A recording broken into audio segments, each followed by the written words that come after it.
அதே மாதிரி சின்ன பிள்ளையில பார்த்தீங்க அப்படின்னா, அ எப்படி சொல்றது? 1வது, 2வது படிக்கும்போதெல்லாம் ஒரு கூரை கொட்டகையில தான் வந்து ஸ்கூல் வந்து இருந்துச்சு. அப்படிதான் வந்து படிக்க ஆரம்பிச்சோம். எப்படி சொல்றது?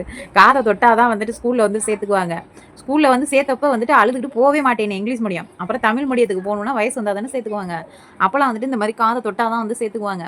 எங்க அப்பாட்ட அதுக்கப்புறம் அடம் பிடிச்சு, அதுக்கப்புறம் எப்படியோ அந்தா அந்தான்னு முக்கி, திண்டாடி அந்த காத தொட்டு கொண்டு போய் ஸ்கூல்ல வந்து சேர்த்துட்டாங்க. சேர்த்துட்டு 1வது, 2வது அப்படியே வந்து படிச்சுக்கிட்டே இருந்தோம். அப்பலாம் பார்த்தீங்க அப்படின்னா, இப்பலாம் ஸ்நாக்ஸ் வந்து என்னென்னமோ நம்ம வாங்கி குடுக்குறோம். என்னென்ன ஸ்நாக்ஸோ வந்துருச்சு. அப்பலாம் பார்த்தீங்க அப்படின்னா, இந்த எலந்த முட்டாய் தெரியுமா? எலந்த பழ ஜூஸு எனக்கு ரொம்ப பிடிக்கும். இப்பவுமே ரொம்ப பிடிக்கும்.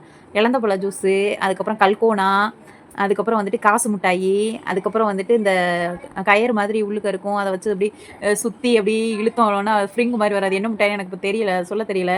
அது. அதுக்கப்புறம் வந்துட்டு ஒருத்தவங்க வந்துட்டு சவ்வு மிட்டாய் மெனக்கட்டு செஞ்சு கொண்டு வந்து விப்பாங்க சூடா. சூப்பரா இருக்கும் அந்த சவ்வு மிட்டாய். அது சாப்பிடும்போது பார்த்தீங்கன்னா, வாயெல்லாம் வந்து நல்லா சிகப்பாயிரும். அந்த சவ்வு மிட்டாய் வந்துட்டு ரொம்ப பிடிக்கும். அப்புறம் குட்டி குட்டி மாங்கா.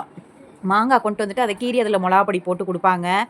அதுவும் வந்து வாங்கி சாப்ட்டுருக்கேன். அதுக்கப்புறம் எலந்த பழம், அதுக்கப்புறம் நவ்வாப்பழம், சின்ன நெல்லிக்கா, அதுக்கப்புறம் பார்த்தீங்க அப்டின்னா, இந்த மாரி சூப்பரா இருக்கும். அப்புறம் சக்கரவள்ளி கிழங்கு சீசன்ல சக்கரவள்ளி கிழங்குலாம் கொண்டு வந்து அவிச்சு கொண்டாந்து விப்பாங்க பாட்டி.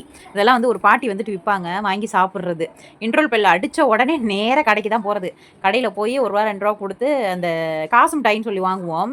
அரக்கு கலர்ல இருக்கும். அந்த காசு மிட்டாய் வாங்கி சாப்பிட்டோம் அப்டின்னா, எப்பயாவது லக்கீலி யாருக்காவது அதில வந்து காசு இருக்கும். நம்ம அந்த காசு மிட்டாய் வாங்கி சாப்பிட்டுட்டு அதில பார்த்தோம் அப்டின்னா, காசு இருக்கும். ரூ. 1 இருக்கும், இல்ல ரூ. 2 இருக்கும். அவங்கவங்க லக்க பொறுத்து. திருப்பி மறுபடியும் போய் அந்த காசு மிட்டாய் தின்னுட்டு, அந்த அதில உள்ள காச எடுத்து திருப்பி மறுபடியும் போய் காசு மிட்டாய் வாங்கி, அதில வந்து சாப்பிடுவோம். அதில அடுத்து பார்த்தோம் அப்டின்னா, காசே இருக்காது. இந்த மாரிலாம் வந்து செமையா இருக்கும்.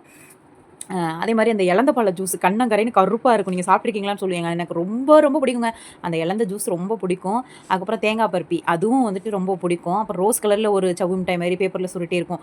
அதுவுமே வந்துட்டு ரொம்ப பிடிக்கும். இதெல்லாம் வந்து சின்ன வயசு அனுபவங்கள். இதெல்லாம் வந்து மறக்கவே முடியாதுங்க. அப்போ உள்ள அனுபவம்லாம் வந்துட்டு வேற அவ்ளோ ஜாலியா இருப்போம். அதுதான் வந்துட்டு அப்போதைக்கு உள்ள ஸ்நாக்ஸு. அதுவுமே காசு இருந்தா தான் போய் வாங்கி சாப்பிட்றது. இல்லாட்டி வாங்கி சாப்பிட்றது கிடையாது. அப்போலாம் வந்து சாப்பாட்டுக்கும் சரி, ஸ்நாக்ஸுக்கும் சரி அவ்வளதுக்கு ஏங்கியிருக்கோம். இப்ப எல்லாம் இருக்கு, சாப்பிட முடியல. அந்த மாதிரி. லைஃப் பாருங்களேன்! எப்புட்லாம் இருக்கு அப்டின்ட்டு.